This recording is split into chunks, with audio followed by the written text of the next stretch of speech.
নমস্কার, সুরজিৎ মান্না ক্রিয়েশনস চ্যানেলের পক্ষ থেকে তোমাদের সবাইকে সুস্বাগতম। আশা করি তোমরা সকলে ভালো এবং সুস্থ আছো।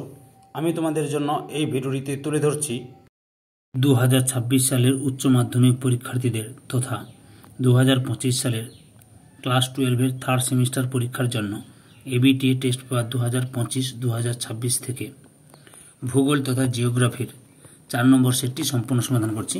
এর আগে আমি 1, 2, 3 তিনটি সেট সম্পূর্ণ সমাধান করে দিয়েছি। তোমরা ওই তিনটি ভিডিও দেখতে চাইলে আমার চ্যানেলের প্লেলিস্টে গিয়ে দেখে নাও, না হলে এই ভিডিও ডেসক্রিপশানে তার লিঙ্ক দেওয়া আছে, ওখানে ক্লিক করেও দেখে নিতে পারো। তার আগে তোমাদের কাছে অনুরোধ, তোমরা ভিডিওটি না টেনে পুরোটা দেখো। ভিডিওটি কেমন লাগলো কমেন্ট করে জানিও, ভিডিওটিতে লাইক দাও এবং শেয়ার করো, এবং চ্যানেলে নতুন হলে চ্যানেলটিকে সাবস্ক্রাইব করে চ্যানেলের সঙ্গে যুক্ত হয়ে যাও। কারণ তোমরা আমার এই চ্যানেলের মাধ্যমে ক্লাস 12-এর থার্ড সেমিস্টার পরীক্ষা 2025-এর জন্য এবিটিএ টেস্ট পেপার 2025-2026 থেকে যে সমস্ত বিষয়ের সমাধান পাবে সেগুলো হলো বাংলা, ইতিহাস, ভূগোল, রাষ্ট্রবিজ্ঞান, শিক্ষাবিজ্ঞান, পুষ্টিবিজ্ঞান, দর্শন, পরিবেশবিদ্যা, অর্থনীতি, সমাজবিজ্ঞান। এই ভিডিওতে ভূগোলের 4 নম্বর সেটটি আলোচনা করছি।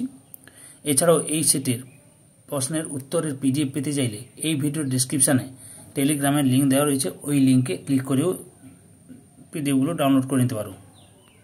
এসি 205 নম্বর পেজের ভূগোল তথা জিওগ্রাফির 4 নম্বর সেটের প্রথম প্রশ্ন, নিম্নলিখিতগুলির মধ্যে কোনটি মহাদেশীয় সঞ্চালনের জন্য দায়ী শক্তিগুলির একটি? অপশান বিতে পরিচালন শক্তি। 2 দাগের সঠিক উত্তরটি হলো অপশান এর উত্তরটা ঠিক। এ এবং আর উভয় সত্য এবং আর হলো এ এর সঠিক ব্যাখ্যা। 3 দাগের নিচের কোন দুটি কাস্ট ভূমিরূপের ক্ষেত্রে সাধারণ বৈশিষ্ট্য? অপশান ডিটা ঠিক। সিংহ হলো অদৃশ্য হয়ে যাওয়া নদী। 4 দাগে ভূমিধস জড়িত কোনো বৃহৎ শিলাখণ্ডের নিচের দিকে চলন যা সাধারণত বোঝা যায় না। আচ্ছা, ভূমিধস জড়িত অপশান সির উত্তরটা ঠিক। জলে সিক্ত শিলা ধ্বংসাবশেষের ধীর থেকে খুব দ্রুত চলন।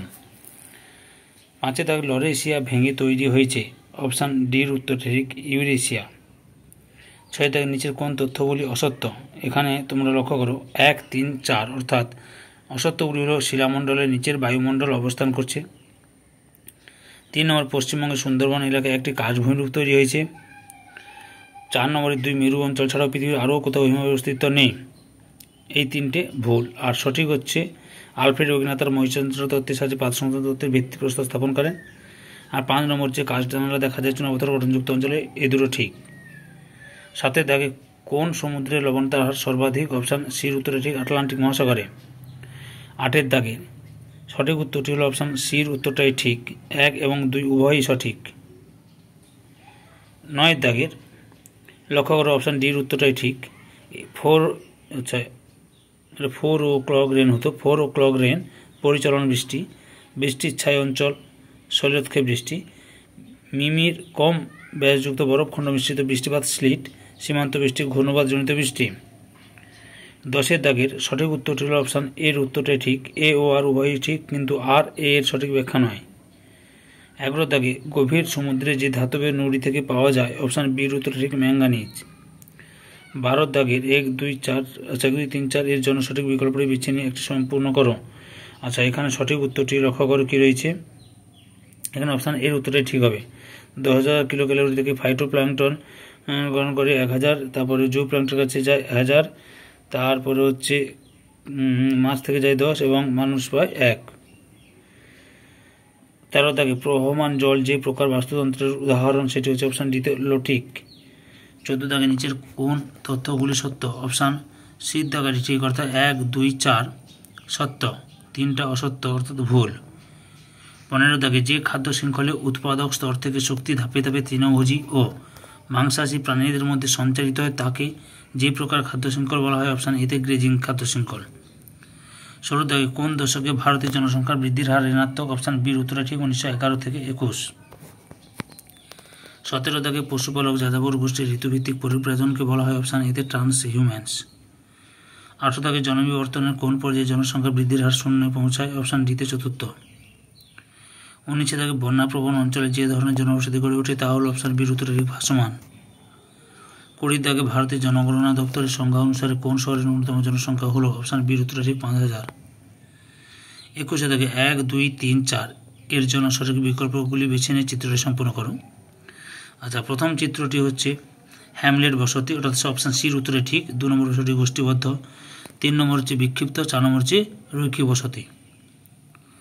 22 দাগের সঠিক উত্তরটি হলো অপশান সি দাগে ক্রমবর্ধমান জনসংখ্যা পিরামিড। ক্রমবর্ধমান জনসংখ্যা পিরামিড। 23 দাগে দেখো চিত্রটি ভালো লক্ষ্য করো, এখানে সঠিক উত্তরটি হবে অপশান ডির উত্তরটা ঠিক। প্রথম চিত্র হচ্ছে ধনাত্মক জনসংখ্যা বৃদ্ধি, দ্বিতীয় নম্বর উত্তরটা হচ্ছে ঋণাত্মক জনসংখ্যা বৃদ্ধি, তারপর হচ্ছে লাস্টে হচ্ছে শূন্য জনসংখ্যা বৃদ্ধি। 24 দাগে সঠিক উত্তরটি হলো অপশান এর উত্তরটা ঠিক। মশলার বাগান কেরালা, উচ্চতম শহর লেহ, কমলালেবু শহর নাগপুর, ভারতের রুড় দুর্গাপুর, ভারতের হলিউড মুম্বাই, অর্থাৎ অপশান এর উত্তরটাই ঠিক। 25 দাগে ভারতের জনগণনার ইতিহাসে সর্বপ্রথম মহানগর কোনটি? অপশান বির উত্তরটা ঠিক, কলকাতা। অনুচ্ছেদটি মনোযোগ সহকারে পড়ো এবং 26 নম্বর 27 নম্বর প্রশ্নের উত্তর দাও। 26 দাগে নিচের কোন প্রকার শক্তিটি অফুরন্ত? অপশান ডিতে বায়োগ্যাস। 27 দাগে অচিরাচরিত শক্তির ক্ষেত্রে কোন কথাটি প্রযোজ্য নয়? অপশান এ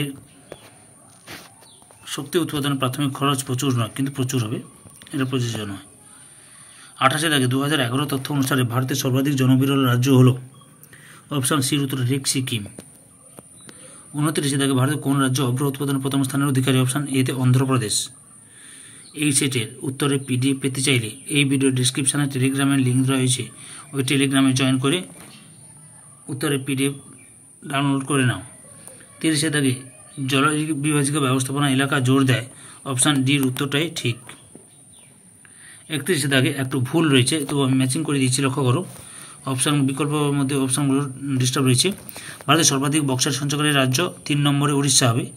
ভারতের খনিজ ভাণ্ডার ছোটনাগপুর মালভূমি। ভারতের সর্বাধিক বক্সাইট উৎপাদনকারী রাজ্য, এটাও উড়িষ্যা হবে। তামার খনির জন্য বিখ্যাত ক্ষেত্রী কোবরা কয়লা খনির অবস্থান হচ্ছে ছত্তিশগড়। তাহলে অন্ধ্রপ্রদেশটা ঠিক হচ্ছে না, এখানে আমি ঠিকঠাক করে দিয়েছি। 32 দাগে পৃথিবীর সর্ববৃহত্তম বাণিজ্য সংস্থান হচ্ছে WTO, অর্থাৎ ওয়ার্ল্ড ট্রেড অর্গানাইজেশন। 33 দাগে আর্সেনিক দূষণের আশঙ্কা বেশি থাকে কোন প্রকার জলসেচ ব্যবস্থায়? অপশান সিতে নলকূপ। তারপরে হচ্ছে 34 দাগে সঠিক উত্তর হল অপশান ডির উত্তরে ঠিক, এ এবং আর উভয় সত্য, কিন্তু আর এ সঠিক ব্যাখ্যা। 35 দাগে অর্থাৎ এই ভিডিওর লাস্ট প্রশ্ন, কত খ্রিস্টাব্দে ভারতে ইন্টারনেট পরিষেবা চালু হয়? অপশান এর উত্তরে ঠিক 1986। ধৈর্য সহকারে সম্পূর্ণ ভিডিওটি দেখার জন্য তোমাদের সবাইকে অসংখ্য ধন্যবাদ। আজকে এই পর্যন্ত, পরবর্তী ভিডিওতে আবার দেখা হবে। Tata, bye bye.